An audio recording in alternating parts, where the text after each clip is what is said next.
Pada akhir tahun 1980-an, Alessandro Del Piero memulai perjalanannya sebagai pemain muda di tim San Pandemiano.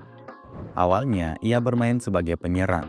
Tetapi karena jarang mendapat kesempatan bermain dan demi kekhawatiran ibunya yang takut ia cedera, Del Piero memilih untuk beralih posisi menjadi kiper.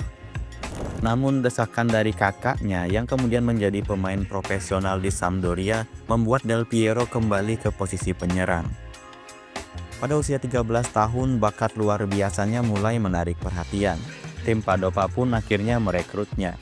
Dan hanya 3 tahun kemudian, Del Piero melakukan debutnya di tim utama pada usia 16 tahun. Nama Alessandro Del Piero pertama kali bergema di stadion saat ia memasuki lapangan.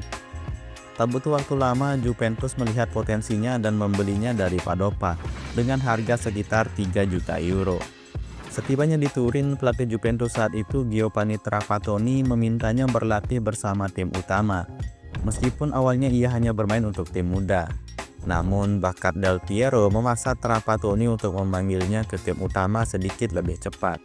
Di musim pertamanya Del Piero hanya menjadi starter 3 kali.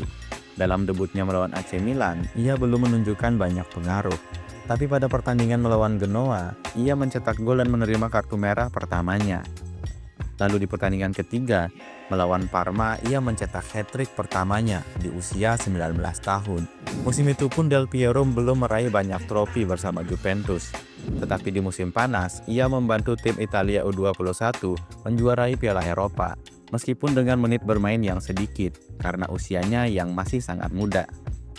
Di musim berikutnya, dengan kedatangan Marcelo Lippi sebagai pelatih Juventus dan cederanya Roberto Baggio, Del Piero sering dimainkan.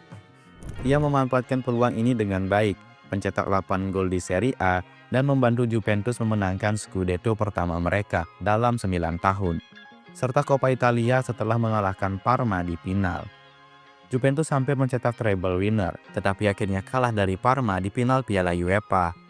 Di musim panas, Del Piero menjalani debut internasionalnya bersama timnas Italia di Euro 1996. Namun Italia gagal lolos dari fase grup.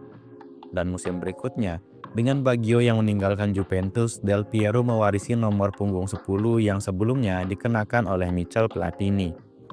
Ia tampil luar biasa di Liga Champions, membawa Juventus ke final dan mengalahkan Ajax melalui adu penalti.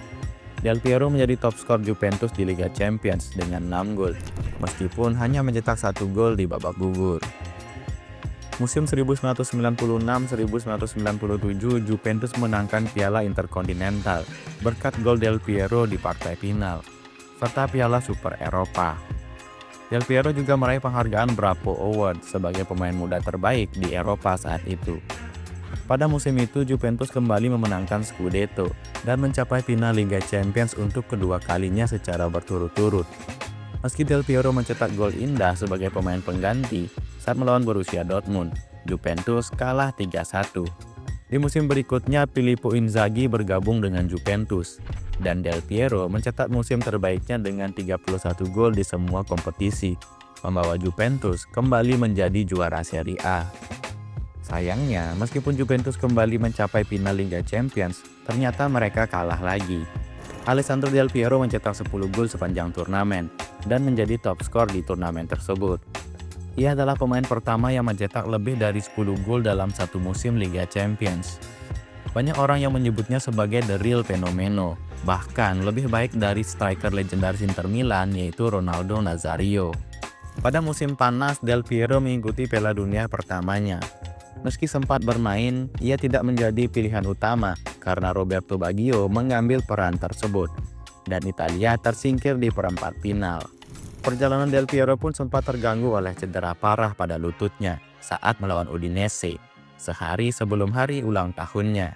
Cedera itu membuatnya absen sepanjang sisa musim, dan saat kembali bermain di bawah pelatih Carlo Ancelotti, ia lebih banyak menjadi playmaker daripada sebagai pencetak gol.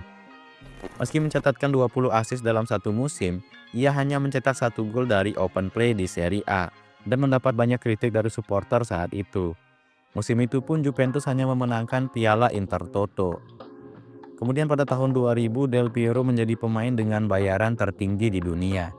Tapi tahun itu juga menjadi tahun yang sulit baginya, karena ia mengalami cedera lagi dan harus menghadapi kehilangan ayahnya yang meninggal dunia. Ia juga tampil di Euro 2000, meski lebih sering menjadi pemain pengganti Francesco Totti. Italia akhirnya mencapai final, tetapi kalah dari Prancis. Musim 2001-2002 menjadi awal kebangkitan Juventus. Kedatangan striker Prancis David Trezeguet dan gelandang Pavel Nedved membawa Juventus kembali menjadi juara Serie A. Namun di Liga Champions, mimpi buruk mereka terulang saat mereka mencapai final, tetapi kalah dari AC Milan. Dalam turnamen itu Del Piero mencetak 5 gol dan memberikan 5 assist juga, termasuk kontribusi besarnya di semifinal. Beberapa tahun berikutnya menjadi awal penurunan Del Piero. Pelatih Fabio Capello sering mencadangkannya, lebih memilih striker muda Zlatan Ibrahimovic. Meski performa Del Piero tetap bagus, ia hanya digunakan sebagai pemain pengganti, yang membuatnya tidak senang dengan kondisi ini. Situasi pun memburuk ketika Juventus terlibat dalam skandal Calciopoli dan terpaksa terdegradasi ke Serie B. Tapi berbeda dengan banyak pemain bintang lainnya yang meninggalkan klub, Del Piero memilih tetap bertahan di Juventus. Dan di Serie B, ia menjadi top skor dengan 20 gol dan membantu Juventus kembali promosi ke Serie A, meskipun mereka memulai musim dengan penalti minus 9 poin. Di tengah kekacauan itu, Del Piero juga sempat bermain di Piala Dunia 2006. Ia tidak pernah bermain penuh dan hanya mencetak 1 gol. Tetapi tetap, ia menjadi bagian dari tim Italia yang memenangkan Piala Dunia. Setelah kembali ke Serie A, Juventus yang kehilangan banyak pemain bintang harus berjuang keras.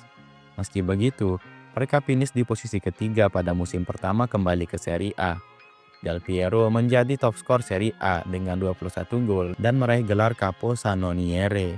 Di musim berikutnya, saat kembali ke Liga Champions, Del Piero mencetak 3 gol ke gawang Real Madrid di babak grup. Meski tampil hebat, Juventus akhirnya tersingkir oleh Chelsea di babak 16 besar. Tahun 2010 bisa dibilang adalah tahun terburuk dalam karir Alessandro Del Piero.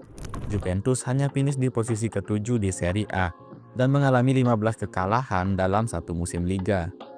Namun Del Piero akhirnya merasakan kemenangan lagi di musim terakhirnya bersama Juventus pada musim 2011-2012. Di bawah pelatih Antonio Conte, Juventus memenangkan Serie A. Dan saat itu, Del Piero yang berusia 37 tahun lebih sering bermain sebagai pemain pengganti. Dan ketika meninggalkan Juventus, Del Piero memiliki kehormatan besar sebagai pencetak gol terbanyak sepanjang masa untuk Juventus dengan 290 gol. Juventus sempat ingin memensiunkan nomor 10 miliknya, tetapi Del Piero menolak hal tersebut. Ia merasa nomor itu penting untuk memberi inspirasi kepada anak-anak agar bermimpi suatu saat nanti bisa memakainya, seperti yang ia lakukan. Di sisa 3 musim terakhir karirnya, Del Piero akhirnya pindah ke Australia untuk bermain bersama Sydney FC. Ia menikmati 2 musim di sana dan membantu mengembangkan sepak bola Australia. Dan saat meninggalkan klub, mereka mengadakan pertandingan testimonial melawan Juventus. Musim terakhirnya sebagai pemain profesional, Del Piero bergabung dengan Delhi Dynamos untuk bermain di Indian Super League yang baru dibentuk. Pada pertandingan pertamanya, ia menghadapi David Trezeguet, mantan rekannya di Juventus, yang juga bermain untuk tim India. Namun Del Piero hanya tampil 10 pertandingan dan timnya gagal mencapai babak playoff. Dan setelah itu pun ia memutuskan untuk pensiun. Del Piero adalah salah satu pemain Italia terbaik sepanjang masa.